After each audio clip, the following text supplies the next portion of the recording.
सबसे पहला है जी हमारा टीचिंग। हम देखेंगे टीचिंग क्या होती है। वो कहते हैं प्रोसेस है, इसमें हम इम्पार्ट करते हैं नॉलेज को या ट्रांसफर करते हैं नॉलेज को, स्किल्स को, वैल्यूज को और इंफॉर्मेशन को दूसरों को। ठीक है, मतलब कि नॉलेज को या महारतें हैं या वैल्यूज नॉर्म्स जो हमारी सोसाइटी की वैल्यूज हैं, अच्छा बुरे की तमीज और कोई भी तरह का नॉलेज जो है उसको हम एक सिस्टमेटिक और एक प्रॉपर स्ट्रक्चर्ड मैनर में हम दूसरों को या स्टूडेंट्स को ट्रांसफर करते हैं, इसको हम कहते हैं टीचिंग। अब इसमें जो टीचर और लर्नर जो है ना वो दो इन्वॉल्व होते हैं। इसमें जो टीचर है वो ट्रांसफर करता है नॉलेज किसको, लर्नर को। और इसमें जो है ना इसका मकसद होता है कि लर्निंग को फैसिलिटेट करना, आसान बनाना और अंडरस्टैंडिंग डेवलप करना। अब सिम्पसन ने इसके बारे में कहा, सिम्पसन ने कहा कि teaching is a mean where by the experienced member of the group guide the immature and infant member in their adjustment of life. अब सिम्पसन ने कहा कि टीचिंग ये है कि इसमें जो मोस्ट एक्सपीरियंस्ड जो हाईली क्वालिफाइड बंदा होता है वो अपने से, या जो दूसरा इमेच्योर बंदा होता है या जो उससे कम नॉलेज वाला बंदा है उसको वो क्या करता है, वो अपना नॉलेज इम्पार्ट करता है या उसको सिखाता है। क्या चीज सिखाता है कि उसने जिंदगी की एडजस्टमेंट किस तरह, सोसाइटी में मूव किस तरह करना है, अपनी जिंदगी को किस तरह गुजारना है। ये था जी टीचिंग। फिर कहता है जी nature of teaching. Nature of teaching किस तरह की है, वो कहते हैं नेचर ऑफ टीचिंग जो है ना वो consist of three focal points, या इसके तीन मेन कंपोनेंट्स हैं जिसके अंदर teacher, student and subject matter. इन तीनों पॉइंट्स के बगैर जो है ना वो टीचिंग मुकम्मल नहीं है। अब किस तरह, टीचर नहीं होगा तो डेफिनेटली कौन पढ़ाएगा, कौन बच्चों को सिखाएगा। अब अगर स्टूडेंट्स नहीं होंगे तो डेफिनेटली सीखेगा कौन। ठीक है, टीचर किसको सिखाएगा, तो इसलिए स्टूडेंट्स भी है ना वो इसका मेन पॉइंट है टीचिंग। उसके बाद सब्जेक्ट मैटर। अब जब सब्जेक्ट मैटर, अब टीचर को पता ही नहीं है कि मैंने पढ़ाना क्या है, सिखाना क्या है, तो तब भी जो है ना वो टीचिंग जो है ना वो फायदेमंद नहीं है। तो इसलिए हम कह सकते हैं टीचर, स्टूडेंट और सब्जेक्ट मैटर जो है ना ये तीनों जो है ना ये मेन फोकल पॉइंट्स हैं, ये मेन कंपोनेंट्स हैं टीचिंग के। अब यहाँ पे द फोर में कंपोनेंट्स, ये एसीज ऑफ इफेक्टिव टीचिंग कौन से होते हैं, उसमें सबसे पहले आउटकम। आउटकम से कह सकते हैं कि जो टीचर पढ़ा रहा है उसका कुछ ना कुछ मकसद, उससे बच्चा कुछ ना कुछ सीखे जरूर। क्लैरिटी, जो पढ़ाया टीचर ने उसका मकसद और उसका जो पढ़ाने का मकसद था, जो वो पढ़ाना चाह रहा है वो क्लियर हो, उस बच्चे ने इसको अंडरस्टैंड किया हो, उसमें उनको कोई एम्बिग्युइटी ना हो। इंगेजमेंट हो, टीचर और जो स्टूडेंट आपस में इंगेज, उनके अच्छा ताल्लुक होना चाहिए। फिर है जी कैरेक्टरिस्टिक्स ऑफ गुड टीचिंग। कहते हैं जी अच्छी जो टीचिंग की खसूसियात कौन कौन सी हैं, तो उसमें जो है वो कहते हैं जो इंस्ट्रक्टर है वो वेल प्रिपेयर्ड होना चाहिए, जो टीचर है वो प्रिपेयर हो, वो पढ़ाने से पहले उसने हर तरह से खुद को तैयार किया हो। जो इंस्ट्रक्टर है वो मोटिवेट करे स्टूडेंट्स को, उनको सीखने पे आमादा करे। ठीक है, उनको जो उनकी लर्निंग है उनको बड़ा जॉयफुल बनाए। Instructor communicate effectively with their students, जो टीचर है वो बच्चों के साथ अच्छे तरीके से कम्युनिकेट करे, और जो कम्युनिकेशन वो डेवलप कर रहे हैं पॉजिटिव हो, उनका रिलेशन बड़ा अच्छा हो, पॉजिटिव वे में हो। ठीक है, नेगेटिव वे में नहीं होना चाहिए। और जो टीचर है उसका काम अच्छी टीचिंग में वो क्या करे कि उसका काम मकसद ये होना चाहिए, वो ये करे कि वो जो लेटेस्ट इंफॉर्मेशन है, कोई भी टॉपिक वो पढ़ा रहा है उसके मुतालिक वो लेटेस्ट चीजें जो है ना वो सर्च करे और वो बच्चों को पढ़ाए। और सबसे मेन चीज वो क्या करे कि जब वो पढ़ा रहे हैं अच्छी टीचिंग में तो वो बच्चों को सिंपल टू कॉम्प्लेक्स की तरफ लेके जाए, इजी टू डिफिकल्ट की तरफ जाए। ये नहीं है कि मुश्किल या पेचीदा चीजें पहले बताए और आसान चीजें बाद में, इस तरह बच्चे परेशान हो जाएंगे और वो बोर होना शुरू हो जाएंगे और वो कहेंगे कि हम भी समझ नहीं आ रही, हम नहीं सीखेंगे। लेकिन जब वो आसान चीजें पहले बताएगा तो डिफिकल्ट की तरफ बाद में जाएगा, तो बच्चों को पहले कुछ ना कुछ उनका कॉन्सेप्ट जो है ना वो डेवलप हो चुका होगा। इसके साथ वो क्या करे, इन्वॉल्व स्टूडेंट्स इन लर्निंग, बच्चों को साथ में इन्वॉल्व करे, उनसे सवालात करे, उनसे पूछे आप इस टॉपिक के बारे में क्या जानते हैं, आपने इसके बारे में क्या पढ़ा था, आपने इस चीज को कहाँ देखा है। मतलब उनको हर तरह से जो बच्चा है उसको एक्टिव रखे और उसको इन्वॉल्व करे। और जो उसका पढ़ाने का स्टाइल है वो लर्नर के ऊपर हो। ये नहीं है कि टीचर आया क्लास में पढ़ा के बोल बोल के चला जाए, ऐसा नहीं है, बल्कि जो भी वो पढ़ा रहा है वो इंस्ट्रक्शंस जो उसकी हैं वो लर्नर सेंटर्ड हो और बच्चा उसमें एक्टिव हो, उस टीचर जो है ना वो उसमें कम एक्टिव हो।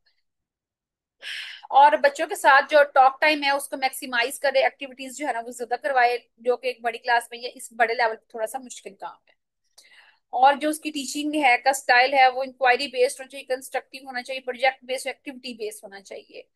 और इसके अलावा जो उसकी इंस्ट्रक्शंस हैं या उसका जो टीचिंग है वो रेलिवेंस हो, टू टॉपिक, टॉपिक से मिलती जुलती हो, और उसके बिल्कुल मुताबिक हो, और पर्पसफुल हो, और बगैर एवं बगैर मकसद की चीजें वो उसे अवॉइड करना चाहिए।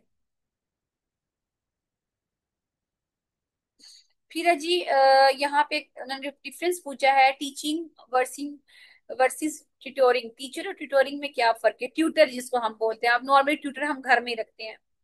पिक्चर से भी आपको कुछ चीजें क्लियर हो जाएंगी कि ट्यूटोरिंग वाली पिक्चर में आप देखें तो एक टीचर और एक बच्चा है, और ये आई थिंक देखने में लग रहा है ना जिस तरह ये क्लासरूम में नहीं है, बल्कि ये कहीं ऑफिस या घर पे किसी टेबल पे, ड्राइंग रूम में, ये कहीं और बैठे हुए हैं।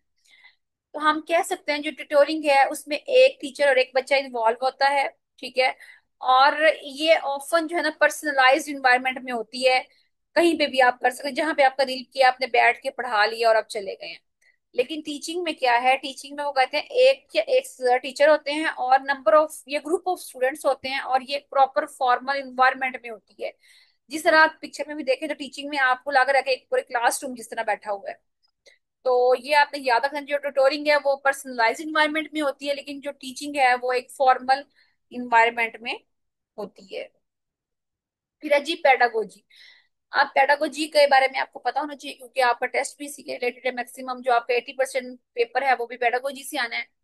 पेडागोजी होती क्या है? वो कहते हैं द टर्म पॉइंट बाय सोक्रात, इसको फर्स्ट टाइम इसको जो टर्म को यूज किया था वो सोक्रात ने किया था। और पेडागोजी जो है ना वो ग्रीक वर्ड है, पेडोस, पेडोस मीनिंग बॉय, चाइल्ड, एंड एगोगोस मीनिंग लीडर। अब इसका मीनिंग क्या है पेडागोजी का? वो कहते हैं लीड द चाइल्ड, बच्चों को लीड करना, बच्चों को आगे निकलना, बच्चों को बताना, बच्चों को सिखाना। मेथड ऑफ तो टीचिंग। ऐसा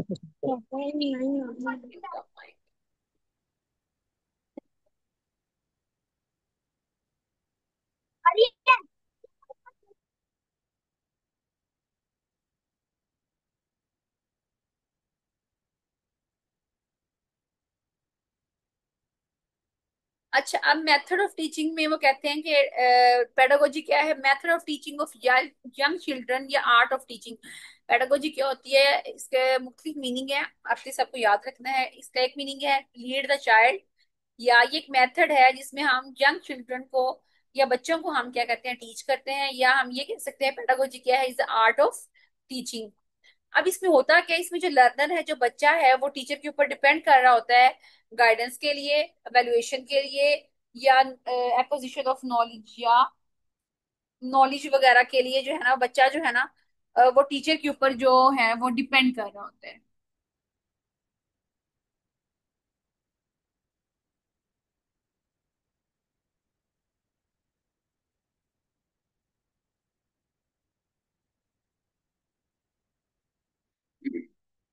इसके अलावा जी इसका जो पर्पस है और ऑब्जेक्टिव्स हैं, ठीक है, are objectives curriculum and assessment. अब इसका जो हम पेडागोजी में जो हम बच्चों को लीड कर रहे हैं, बच्चों को पढ़ा रहे हैं, अब इसका ऑब्जेक्टिव, इसका मकसद भी वाज होना चाहिए, इसके लिए प्रॉपर करिकुलम हो और इसके असेसमेंट भी की जाए एट द एंड बच्चों ने क्या सीखा है। In broad sense term pedagogy is considered as method of teaching. अगर हम इसको एक ब्रॉड सेंस में देखें तो इसको हम कह सकते हैं मेथड ऑफ टीचिंग। तो ये आप इसकी डिफरेंट डेफिनेशन जो है ना याद रखनी है, और पेपर में जब क्वेश्चन आएगा तो उसके अकॉर्डिंग आपने समझ के लगाना है इसमें कौन कौन से ऑप्शंस दिए हैं। अच्छा जी, अब एक टर्म है एंड्रागोजी। वो था पेडागोजी, पेडागोजी था लीड द चाइल्ड। अब इसको जो एक अमेरिकन एजुकेटर था, ठीक है, अ, उसने इसको डिस्कवर किया एंड्रागोजी को, ठीक है। और मेलकॉम था, ठीक है, इसने कहा ये एंड्रागोजी है नॉट पेडागोजी, ठीक है। एंड्रागोजी भी एक ग्रीक वर्ड से ड्राइव किया गया, एंड्रा मीनिंग मैन एंड एगोज मीनिंग लीडर। अब इसका मतलब था method of teaching of adults. जब पेडागोजी था उसमें हमने कहा था method of teaching for children, यहाँ पे आएगा method of teaching for adults, it is self directed होती है, for attainment of experience, solving problem and self actualization. अगर आप देखें तो पेडागोजी में हमने कहा था कि वो टीचर के ऊपर डिपेंड कर रही होती है, लेकिन यहाँ पे ये क्या है, सेल्फ डायरेक्टेड है, इसमें आपकी अपनी मर्जी है, बच्चे की जो अडल्ट है उसकी अपनी मर्जी है, वो क्या सीखना चाह रहा है, वो क्या सीखना नहीं चाह रहा, वो किस प्रॉब्लम के बारे में सीखना चाह रहा है, या वो क्या चीज जो है ना वो रियलाइज करना चाह रहा है, वो क्या क्या चीजें जो है ना वो ढूंढना चाह रहे हैं। इसमें अपनी मर्जी से आप, इस पे आप टीचर के ऊपर डिपेंड नहीं कर रहे हैं, जो आपकी दिल होगा या जिस तरफ आप जाना चाहेंगे, जिस डायरेक्शन में जाना चाहेंगे, वो आप अपनी मर्जी से उसको अटेन कर लेंगे। इसको थोड़ा सा आप देख लीजिएगा।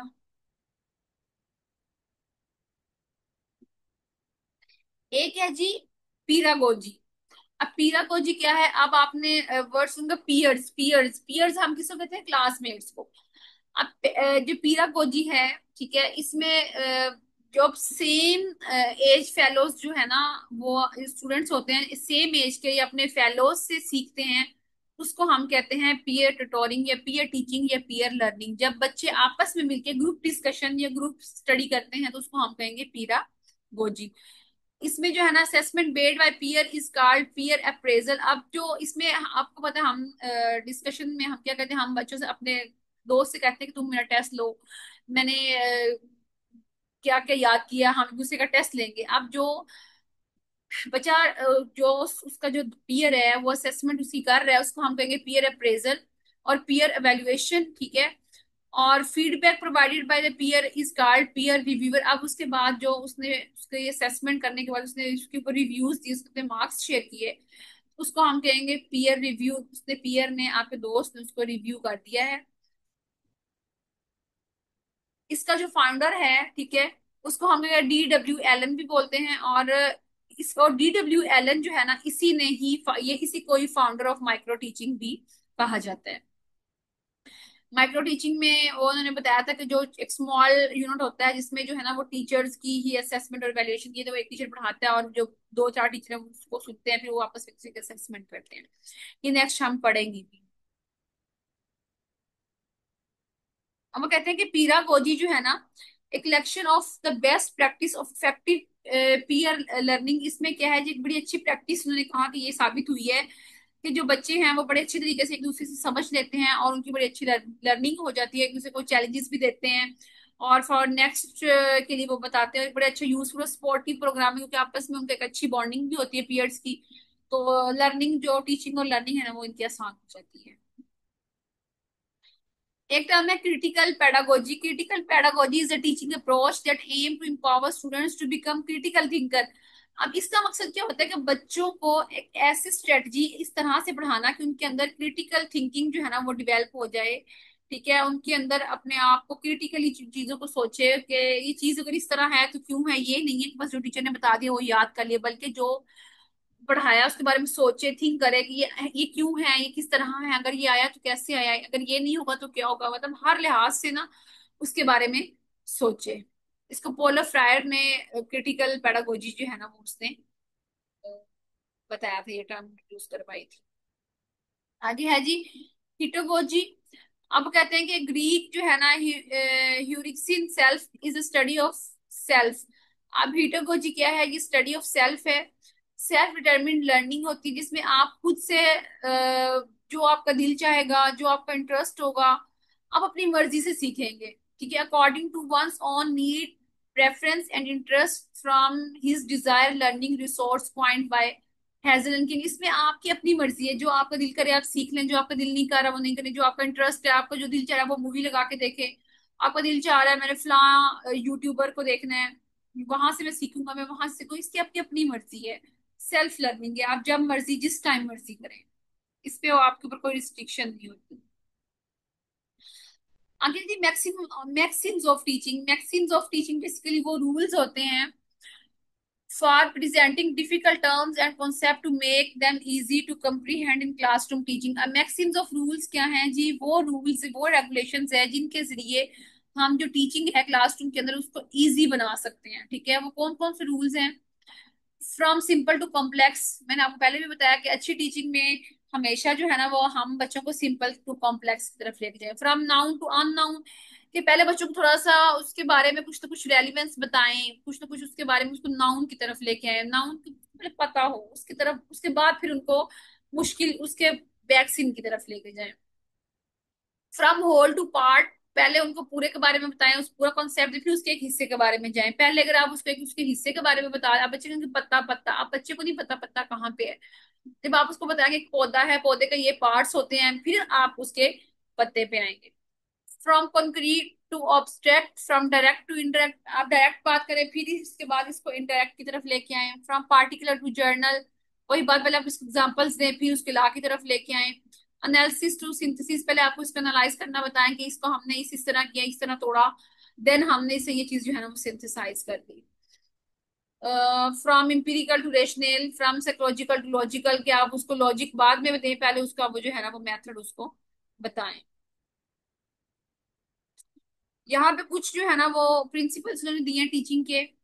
प्रिंसिपल क्या होता है? प्रिंसिपल एक काइंड होता है, काइंड ऑफ रूल होता है, कोई बिलीफ होता है, कोई आइडिया होता है जो हमें गाइड करता है how to perform a specific task. एक सेट करदा रूल या आइडिया या कोई बात होती है जो हमें बताती है कि हमने ये स्पेसिफिक टास्क जो है ना वो किस तरह परफॉर्म करना है। अब टीचिंग के लिए कुछ जनरल प्रिंसिपल्स है, कुछ साइकोलॉजिकल प्रिंसिपल्स है। आप जनरल प्रिंसिपल्स में प्रिंसिपल ऑफ एम, जो भी हमने पढ़ाना है उसका मकसद होना चाहिए, प्लानिंग हमने की हो, ठीक है, एक्टिविटी उसमें शामिल हो, लिंकिंग विद एक्चुअल लाइफ, हम उसको एक्चुअल लाइफ से उसको लिंक करें अपने सबक को, नॉलेज ऑफ